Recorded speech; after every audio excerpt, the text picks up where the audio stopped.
Well,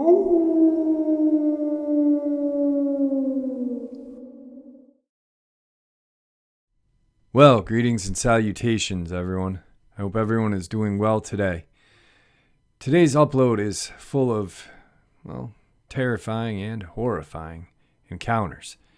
Before we get into them, a couple links. As you know, I rely on Patreon, PayPal, and my merch to help the channel to continue to grow and go. The links to Patreon and PayPal are in the description below. My merch displayed directly under the video. Also, Dogman Frightening Encounters, Volume 1, 2, and 3, the audiobook versions. They were written and researched by Tom Lyons, narrated and produced by me, Jeffrey Nadolny. Those audiobooks are available on Audible, Amazon, and iTunes, the links to which are also in the description as well. And finally, last but definitely not least, if you'd really like to help support this channel to continue to grow and go, simply subscribe, click the like button, and please leave a comment. It really does help. And it does matter. And now, everyone, I have taken far too much of your time. Let's get on with today's upload. Shall we? Today's first encounter. I'm going to recount an experience of mine that I rarely tell. My own family doesn't even know about this, and while it may sound weird to you, trust me, it makes more sense to tell internet strangers than people I'm forced to be around. So, without further explanation, let me get into my experience. This happened when I was much younger. I have to ask my parents when the camping trip happened to tell you how many years ago it was, but I can assure you it was at least a decade. Now, I'm going to use some questionable words for describing the location. Words like wooded and wilderness reserve because I don't know the best words for this thing. Around a decade ago, a friend from church asked me to join his family on a camping trip to a wilderness reserve called Oasis State Park. Of course, since this is my best friend and his family had always been nice, I said yeah. Up until that point, I had only camped so rarely. So the prospect of camping with a friend and his family seemed absolutely amazing. So we began preparing for the weekend while I wasn't busy. I got my own tent, my own sleeping bag, my supplies. Once all of that was gathered, the father of the friend came and picked me up, and my parents waved me off. There are quite a few things I remember about this trip. The amazing, hostile yet beautiful New Mexico countryside, the plateaus, the campsite. The New Mexican wilderness isn't something a lot of people fantasize about camping in. At least, not so far as I know, but Oasis State Park is different. The camping plots are all nice, even if the best are always taken. There's a pretty lake, lots of wildlife, and I hate to admit, more trees than I've ever seen in town. Yeah, I know nobody thinks of multitude of trees when they think of New Mexico, and for a good reason. They aren't the most common occurrence in the plains unless planted by people. Regardless, Oasis has enough for me to use the term woods for the sake of brevity. So, anyway, we found ourselves a plot and began setting our tents. By afternoon, the tents were set, and me and my friend ditched his oh-so-boring younger sister in favor of exploring. The park, the memories were fantastic. We found a snake by the lake and watched it drink from the water before slithering off quickly. We explored a place I remember was pretty sandy. We watched a roadrunner do its thing. We played all day after lunch and saw so many amazing things that by the end of the day I would have never thought anything could have gone wrong. We finished the day like you always do by collecting sticks and starting a fire to eat s'mores and tell ghost stories. None of the stories were scary, probably because me and my friend were kids and his sister was even younger. And his father was lead singer at our church, and making children cry was bad for his reputation. So, by ghost stories, I mean little jokes of stories designed to make us giggle more than cry. Yeah, it was lame, but what do you expect? Anyway, shortly after the stories were told and the s'mores were eaten, we retired, me to my tent and my friend and his father and his sister to theirs. Now for this setup, I'll explain positioning. This was all going to be important. My tent was at one edge of the plot, and my friend's tent was at the exact opposite. This was for privacy matters. Now, at the end of this plot was a mini trail that led through thick brush to the lake. Also, about 3 feet from our tent was a little tree. I don't know what kind of tree it was, but it was still young and small. The trail to the lake was to the left of my tent entrance. The lake was behind it, and a thin tree line sat across the trail in front of my tent. That trail in front of my tent led to the bathrooms. So I went to bed without a single bit of fear, and before I did, I went ahead and urinated on the tree outside of my tent because of laziness. Screw the 2-minute walk to the bathrooms when the nature's toilet was right outside of my tent. So I finished closing up my tent for the night and climbed into my sleeping bag to go to bed. I don't know how long I had slept for, but I woke up to use the restroom. And it wasn't the kind of potty you need a tree, or at least not reasonably. So, not being a moron who'd wander around in the dark, I grabbed my little lantern, flipped on my LED lantern, and unzipped the inner flap to the tent before the outer, as if the little nylon net could protect me from what I was about to see. Now, I should mention that outside of cities in New Mexico, it's quite common to hear coyotes howl. It's a nightly occurrence when camping. Heck, even up in a little village like Logan, you can hear howls from your bedroom. It isn't so unnerving when you're in the house, but when you've got some flimsy nylon walls to protect you, and that's it, well, it isn't the most comforting sound. As I unzipped my tent flap, I heard a few howls, but they were distant and not worrying. What stunned me into stillness was the very loud howl from the direction of the lake, about a yard from my tent at most. This howl was different, though. It had the feel of a coyote howl, but it was deeper and lasted much longer. I simply sat there petrified at what I had heard. I wouldn't be able to guess at how long I sat there breathing hard with my fingers still grasping that zipper, but however long it may have been was just long enough for this thing that made that howl to come up that trail next to my tent. Suddenly I heard the crunching of claws in the dirt, and after that, claws on the rocks that made our camping plots. Then I saw the largest shadow made by a living creature that little kid me had ever seen. It lumbered heavily into the direction of the sparse tree line where I assumed the other howl had come from, but before it passed the tree I had urinated on, it stopped. I realized only then that I was both lit like a candle and had not been trying to silence my heavy breathing. By then it was too late, as this hulking thing lumbered over closer to the tree and into the light of my lantern. As dim as this little LED light was at that distance, it was just barely enough to make out details. I'd like to note a few very important details that stuck out to me as odd. It had roughly the fur coloring of a coyote and that classic Dogman head shape, with the tiny pointed ears, was too small to make sense. It also made strange noises as it lowered to all fours in front of my tent, popping sounds like joints rubbing together, as I can only assume its knees busted out of their standing joints and fell into different joints to support all fours. It briefly ignored the very obvious frightened kid in the tent as it sniffed the tree I had urinated on.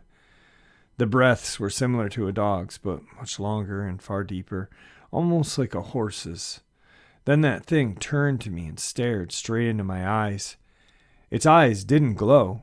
They didn't peer into my soul, but they were unbelievably unnatural. Above all things, I saw in those eyes a predator. Have you ever been in the position where you made eye contact with a beast you know is stronger than you? Something you know could just slaughter you. And you know it knows you know. Just looking for seemingly so damn long that I thought for sure I'd just be a bloody stain by the time anyone reached my tent. Screaming would do nothing. I doubt a gun would even hurt this thing. But despite every feeling in my gut, despite dread of knowing that it was a predator and I was prey, I didn't die. Instead, it turned slowly, ever so slowly, and just sprinted off into the woods. Just gone into the night faster than it had come. I have one personal friend who knows and jokes that it was my urine on the tree. Like I marked my territory or something dumb like that, or maybe it wasn't hungry, or most improbable, it had just enough morals not to kill a kid. I'll never really know. Needless to say, I didn't go to the bathroom. I just put my lantern away, closed my tent flap, and held it all night. I don't remember sleeping that night. I might have. I might not have. But if I did, it was dreamless. I do remember that I tried to hide this experience the next day, asking if my friend and his family heard any howling. Well, they did hear the howling. They told me they just ignored it, thinking it was a coyote doing coyote stuff. I was encouraged to just ignore it as if I was a city kid who had never heard a coyote howling before. The next day, I stayed as close to my friend as possible while exploring and had nearly forgotten the encounter by lunch. Somehow, the safety I had been feeling during the day put the beast out of my mind until we found tracks in that super sandy spot, coyote tracks.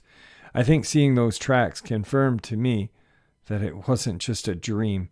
Because of that, I showed enough fear that night to convince my friend's family to let me sleep in their tent.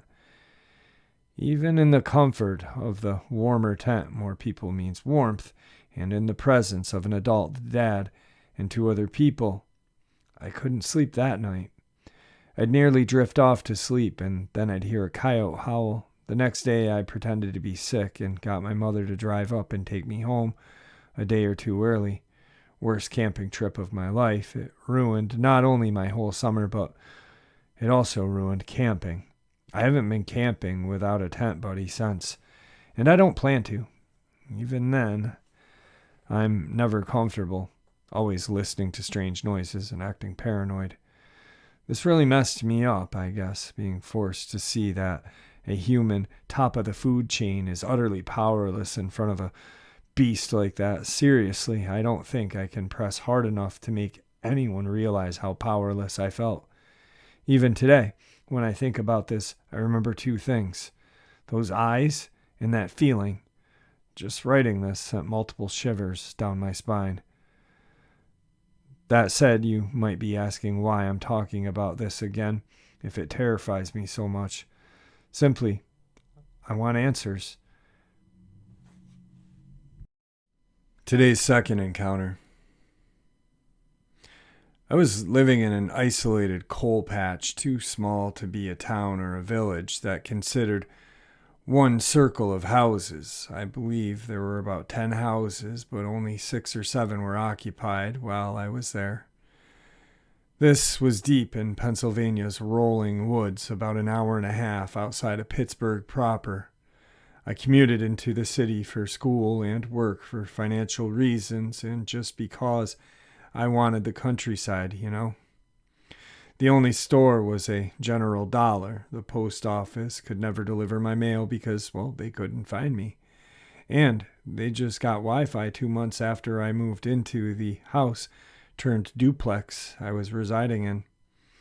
All the houses were built for coal miners. There's an alley that runs through the back that makes up the back of the circle, and this is where lost people turn around and the outhouses used to be.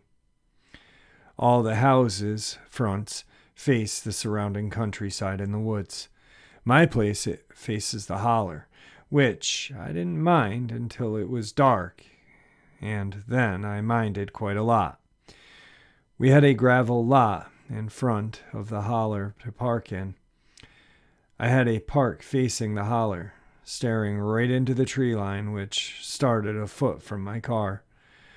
I always got the sense of being watched in the evenings, and honestly thought if I saw anything, it would be there. But spoiler alert, I didn't.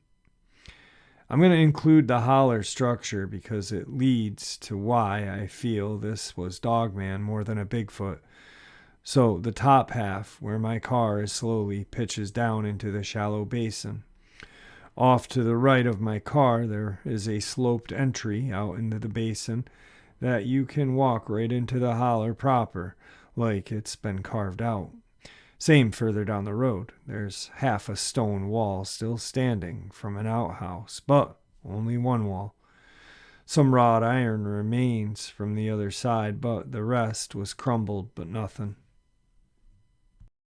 On the furthest side is a staircase that goes nowhere. They just never tore it down, and then the wilderness continues for another half a mile, flanked on one side by cornfield and wilds, until it hit the other side of the slope as a steep incline.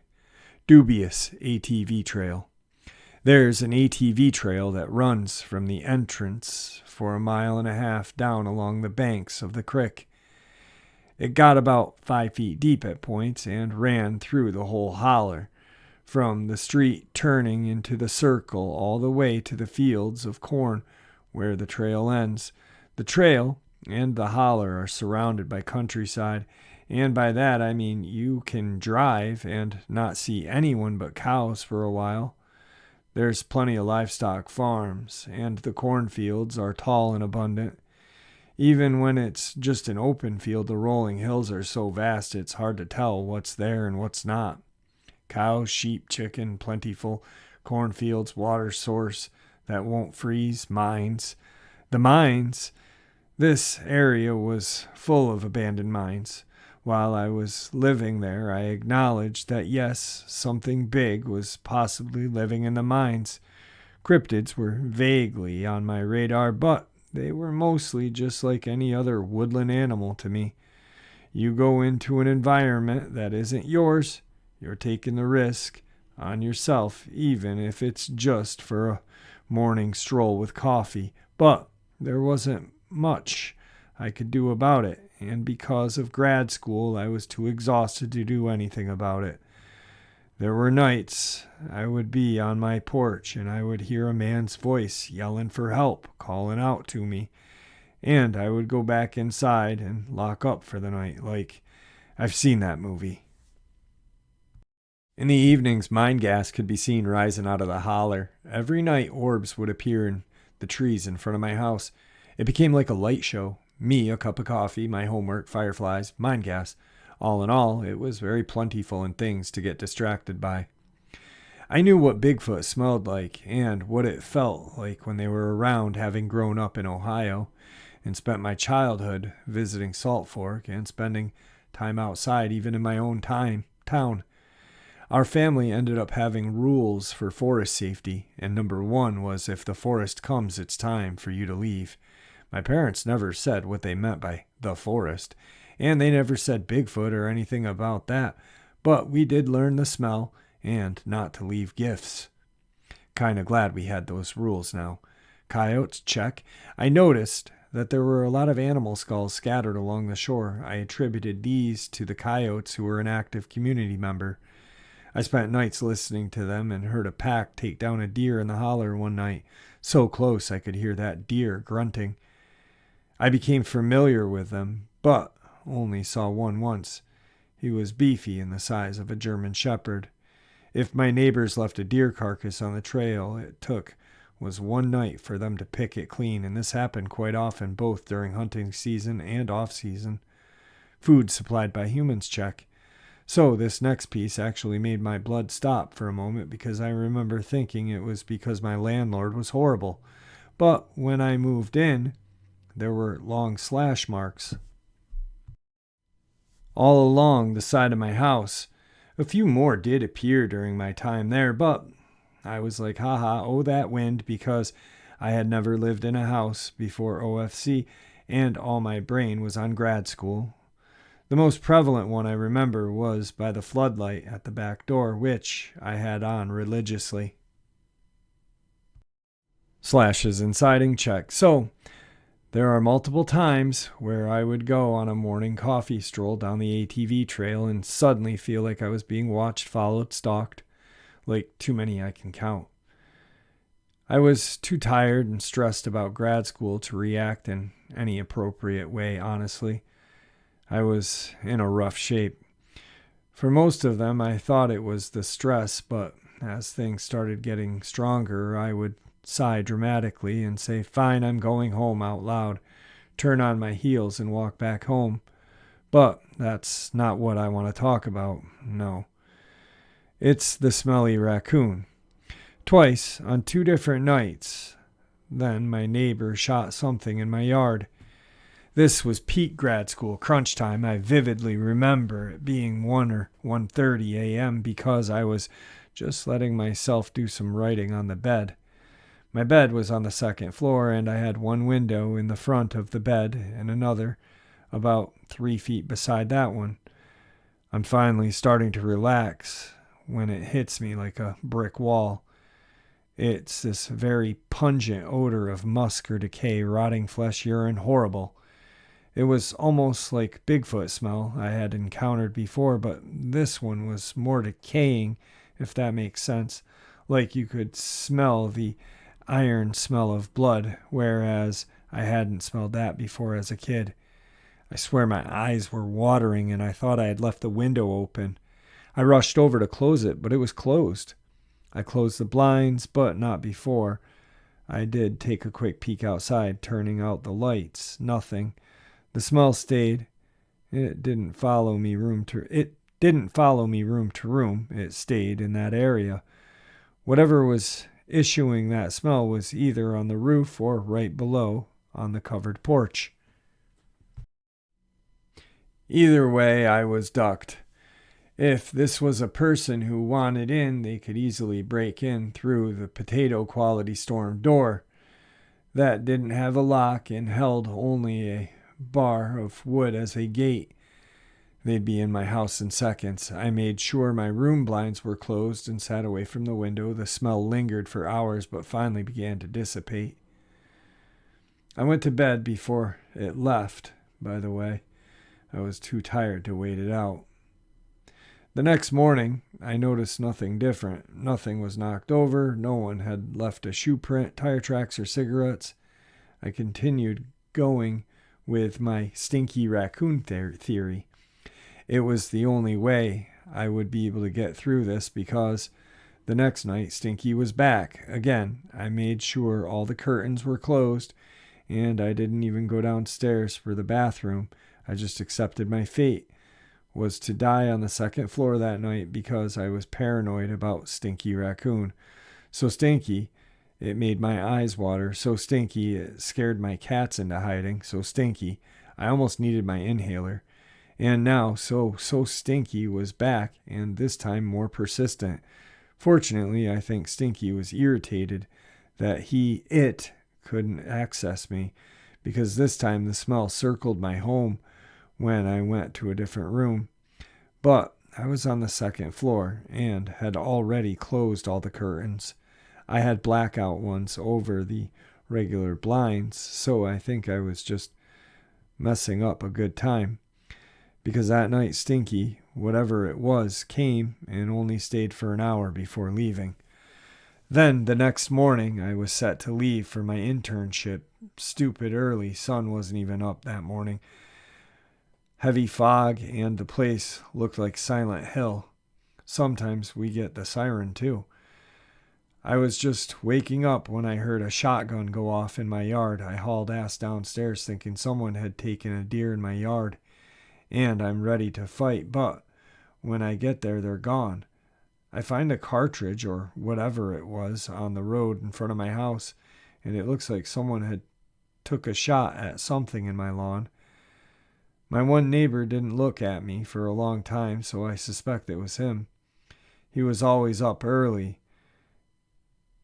and had a penchant for shooting things. He very well could have shot a deer. It's Pennsylvania, after all.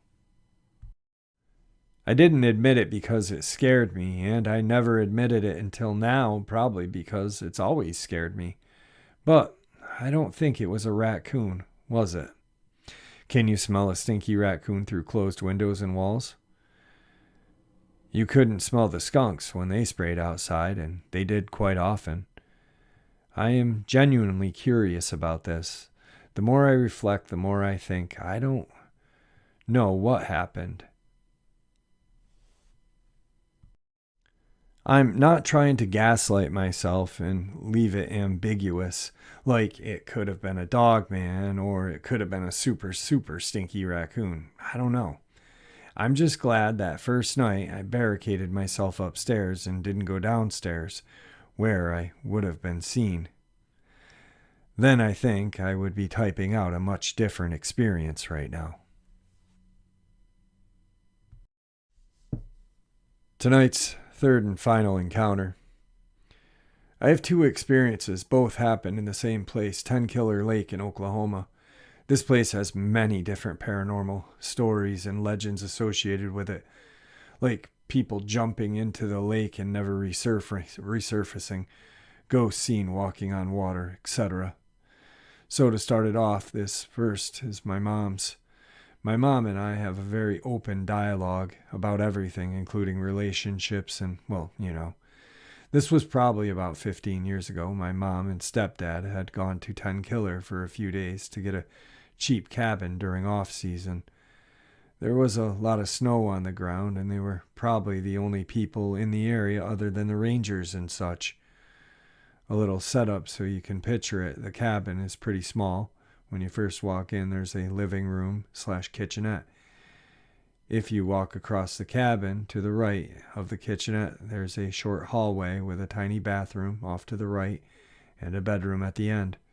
So my mom and stepdad were in the bedroom messing around. He had tied her wrists to the headboard and was doing their thing when they heard a large crash coming from the living room.